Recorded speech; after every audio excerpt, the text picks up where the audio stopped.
ಸ್ನೇಹಿತರೆ ನಮಸ್ಕಾರ, ನಾನು ನಿಮ್ಮ ಗೆಳೆಯ ಭಾಸ್ಕರ್. ನಿಮ್ಮೆಲ್ಲರಿಗೂ ಮತ್ತೊಮ್ಮೆ ಬಾಸ್ಕೆಟ್ ಟಾಕ್ಸ್ ಚಾನೆಲ್ಗೆ ಸ್ವಾಗತ. ಸ್ನೇಹಿತರೆ, ನಿಮ್ಗೆ ಈ ಮೇಲೆ ಹಾಕಿರೋ ಫೋಟೋ ನೆನಪಿದೆಯಾ? ಅವತ್ತು ಬಾಲಿವುಡ್ನ ದೊಡ್ಡ ದೊಡ್ಡ ಸ್ಟಾರ್ಗಳೆಲ್ಲ ಕೈಯಲ್ಲೊಂದು ಪೋಸ್ಟ್ ಹಿಡ್ಕೊಂಡು ನಾನು ಹಿಂದೂಸ್ತಾನಿ, ನನಗೆ ನಾಚಿಕೆ ಆಗ್ತಾ ಇದೆ ಅಂತ ಫೋಟೋ ಹಾಕಿದ್ರು. ಹ್ಯಾಶ್ಟ್ಯಾಗ್ ಏನಿತ್ತು ಗೊತ್ತಾ? ಜಸ್ಟಿಸ್ ಫಾರ್ ಅವರ್ ಚೈಲ್ಡ್ ಅಂತ. ಅದು ಯಾಕಪ್ಪ ಅಂದ್ರೆ 2018ರಲ್ಲಿ ಜಮ್ಮು ಕಾಶ್ಮೀರದ ಆಸಿಫಾ ಬಾನು ಅನ್ನೋ 8 ವರ್ಷದ ಮಗು ಮೇಲೆ ಅನ್ಯಾಯ ಆಗಿತ್ತು.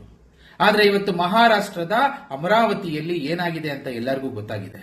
180 ಹುಡುಗಿಯರ ಜೀವನ ಹಾಳಾಗಿದೆ. ಆದ್ರೆ ಇವತ್ತು ಯಾವೊಬ್ಬ ಬಾಲಿವುಡ್ ನ ನಟನೂ ಕೂಡ ಪೋಸ್ಟ್ ಇಟ್ಕೊಂಡು ಬಂದಿಲ್ಲ, ಯಾವೊಬ್ಬ ಸಿಂಗರ್ ಕೂಡ ಬಾಯಿ ಬಿಡ್ತಾ ಇಲ್ಲ. ಯಾಕೆ ಗೊತ್ತಾ? ಯಾವ ಹುಡುಗಿಯರ ಜೀವನ ಹಾಳಾಗಿದೆಯೋ ಅವರೆಲ್ಲ ಹಿಂದೂಗಳು, ಮತ್ತು ಅವರ ಜೀವನ ಹಾಳು ಮಾಡಿರೋನು ಮೊಹಮ್ಮದ್ ಅಯಾಜ್ ಅನ್ನೋ ಒಬ್ಬ ಲವ್ ಜಿಹಾದಿ. ಇವನು ತನ್ನ ಹೆಸರನ್ನ ಬದಲಾಯಿಸಿಕೊಂಡು ಸುಮಾರು 180 ಹುಡುಗಿಯರನ್ನ ಕಾಟ ಕೊಟ್ಟಿದ್ದಾನೆ, ಅವ್ರ ಜೀವನ ಹಾಳು ಮಾಡಿದ್ದಾನೆ. ಜೊತೆಗೆ 350ಕ್ಕೂ ಹೆಚ್ಚು ಅಶ್ಲೀಲ ವಿಡಿಯೋಗಳನ್ನ ಮಾಡಿದ್ದಾನೆ. ಇಷ್ಟೆಲ್ಲ ಆದ್ರೂ ಈ ಸೋ ಕಾಲ್ಡ್ ಕಲಾಕಾರರ ಬಾಯಿಗೆ ಫೆವಿಕಾಲ್ ಹಾಕೊಂಡು ಹಂಗೆ ಸುಮ್ಮನಿದ್ದಾರೆ. ಕೇವಲ ಒಂದು ವಾರದ ಹಿಂದೆ ನಾಸಿಕ್ನ TCS ಕಂಪನಿಯಿಂದಲೂ ಇಂಥದ್ದೇ ಸುದ್ದಿ ಬಂದಿತ್ತು. ಅಲ್ಲಿ ಲವ್ ಜಿಹಾದ್ ಮತ್ತು ಧರ್ಮ ಬದಲಾವಣೆಯ ದೊಡ್ಡ ನೆಟ್ವರ್ಕ್ ನಡೀತಾ ಇದೆ. ಅಲ್ಲಿನ ಹುಡುಗಿಯರು ಕಣ್ಣೀರಾಗ್ತಾ ತಮ್ಮ ನೋವನ್ನು ಹೇಳ್ತಿದ್ದಾರೆ. ಆದ್ರೆ ಅಲ್ಲೂ ಕೂಡ ಎಲ್ಲರೂ ಗಪ್ಚೂಪ್. ಯಾಕಂದ್ರೆ ಅಲ್ಲಿನ ಬಲಿಪಶುಗಳು ಹಿಂದೂಗಳು. ಒಂದು ವಿಷಯ ನೆನ್ಪಿಟ್ಕೊಳ್ಳಿ, ಮಗಳು ಮುಸ್ಲಿಂ ಆಗಿರ್ಲಿ ಅಥವಾ ಹಿಂದೂ ಆಗಿರ್ಲಿ, ಅವಳು ಈ ದೇಶದ ಹೆಣ್ಣು ಮಗಳು.